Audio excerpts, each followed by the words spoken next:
hablar sobre el cuerpo de aceleración electrónico. Para el caso de vehículos equipados con cuerpo de aceleración electrónico, la válvula de mariposa o estrangulador de aire se acciona exclusivamente vía electromotriz. En otras palabras, ¿qué quiere decir esto?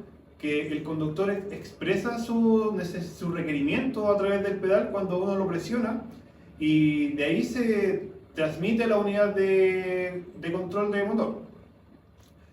Con estos valores, obviamente la computadora procede a regular la posición de la válvula de mariposa y esto permite establecer una coordinación más eficaz entre los sistemas de gestión del motor.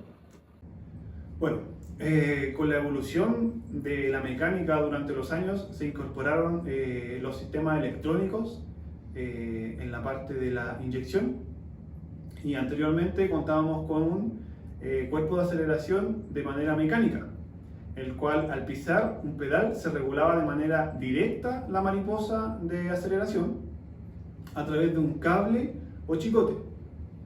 Eso quiere decir que el sistema o la computadora no regulaba esta mariposa. Luego pasamos a la parte electrónica, o cuando se le agregaron las cosas electrónicas.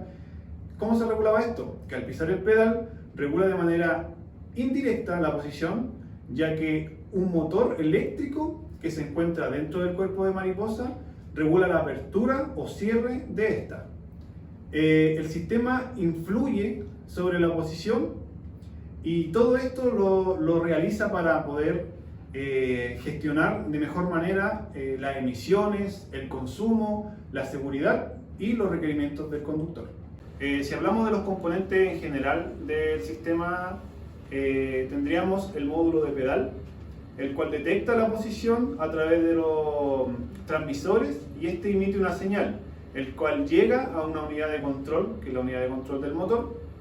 Esta analiza la señal enviada y se encarga de energizar el motor eléctrico que se encuentra dentro del cuerpo de aceleración electrónica.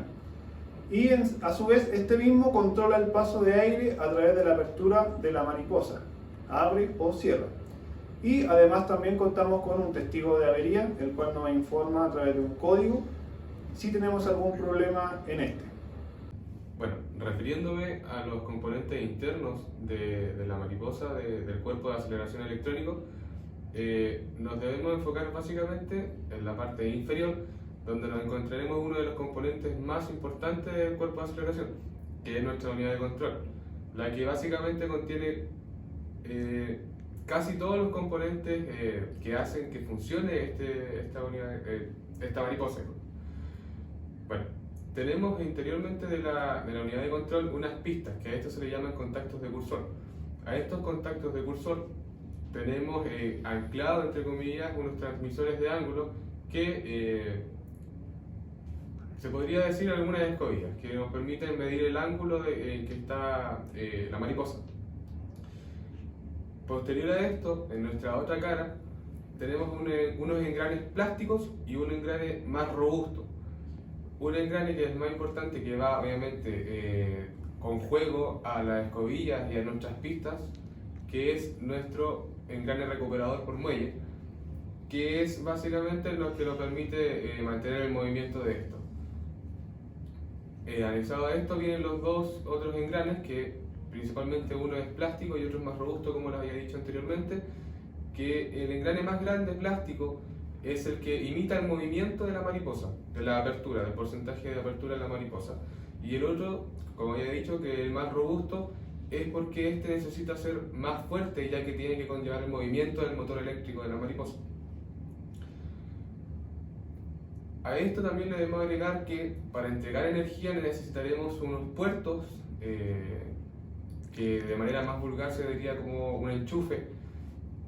Contamos con estos dos pines y nuestros puertos que nos permiten integrar o conllevar la energía extra. ¿Cómo diagnosticamos un cuerpo de aceleración?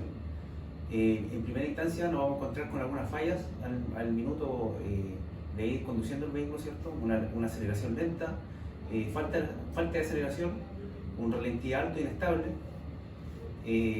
Bueno, ¿qué debemos hacer? Debemos utilizar alguna herramienta, ¿cierto?, de diagnóstico como multímetro, podemos utilizar un escáner, también podemos utilizar un osciloscopio.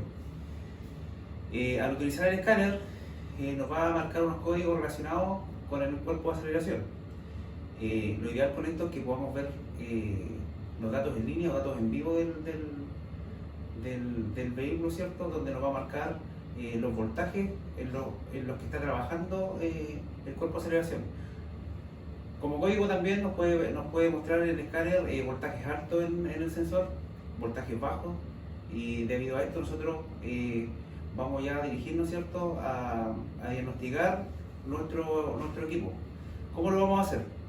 Debemos en primera instancia verificar que las señales estén llegando, que los voltajes correspondientes estén en el circuito. Con ello debemos verificar que la alimentación llegue de una forma correcta. Debemos verificar el estado de los fusibles y de los componentes que resguardan este circuito. Para verificarlo, todos los vehículos no vienen con el mismo sistema, por lo tanto las señales van a variar de acuerdo a los fabricantes.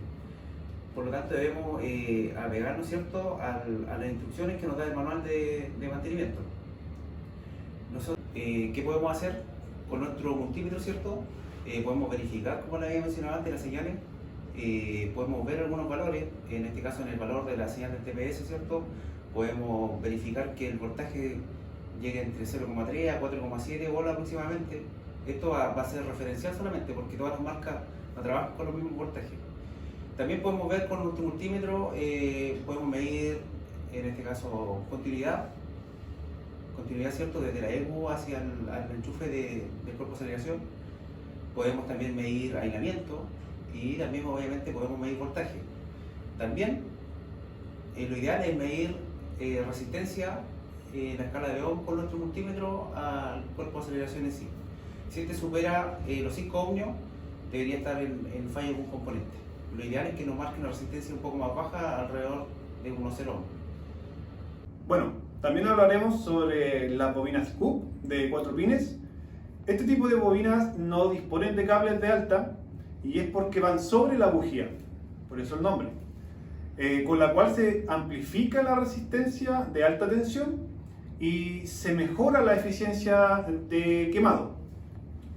Los nuevos modelos de vehículos se incorpora este tipo de bobina independiente Scoop, la cual contienen integrado un módulo en la parte superior que genera una señal de retroalimentación a la PCM cada vez que se genera una correcta inducción de la bobina primaria, ya que contamos con una señal IGF, que es una retroalimentación de encendido, una señal EST, que corresponden a una temporización electrónica de chispa, y 4 pines porque la característica de esta es que contienen una señal de masa, una señal de positivo de batería y la señal, como mencioné anteriormente, EST y la señal IGF.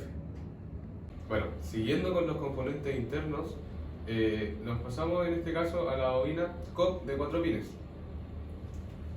Aquí hice un esquema como para usarlo de referencia y ayudar igual al video que sea más legible y que se entienda mucho mejor. Comenzamos de una señal positiva y internamente nos encontramos con 2 bobinas, una bobina primaria y una bobina secundaria. En este caso la secundaria se está alimentando la energía que pasa por la bobina primaria. ¿Y por qué esta flecha? Porque toda la energía que absorbe de la primaria cae hacia una bujía. Posteriormente de la bobina primaria pasamos a un transistor, que es el que nos ayuda a facilitar el traspaso de la energía que va de la bobina. Y tenemos nuestro transistor que está tirado a masa igual, y además nos ayuda también una señal EST, que en este caso se comporta como un pulso on-off, que es el que libera o retiene la energía. ¿Qué es esto lo que está acá? Es una señal cuadrada, la cual obviamente va puesta a un transistor, que es lo mismo que habíamos explicado anteriormente, y que tiene una señal IGF. ¿Pero qué significa que sea IGF?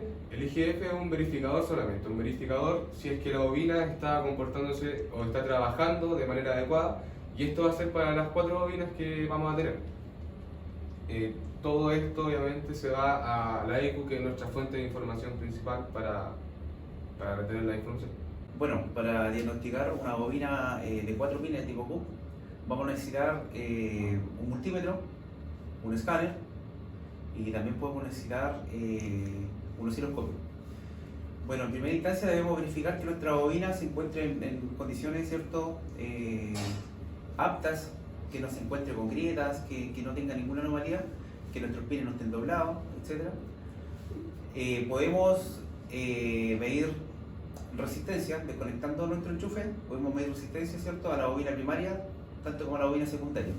Aquí nos van a entregar unos valores que son variables de acuerdo a lo que cada fabricante nos está indicando en nuestro manual de mantenimiento.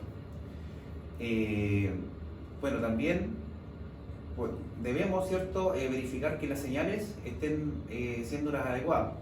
Esta bobina es alimentada por un voltaje que viene, ¿cierto?, tanto como una tierra como con un positivo, y debemos verificar que estas alimentaciones sean correctas.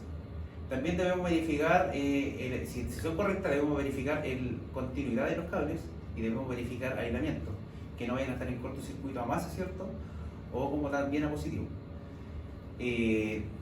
También podemos medir con un osciloscopio la señal de la bobina, que es una señal cuadrada, y ahí vamos a verificar, ¿cierto?, en este caso, si es que la bobina en sí nos está entregando la señal correcta hacia la computadora en este caso.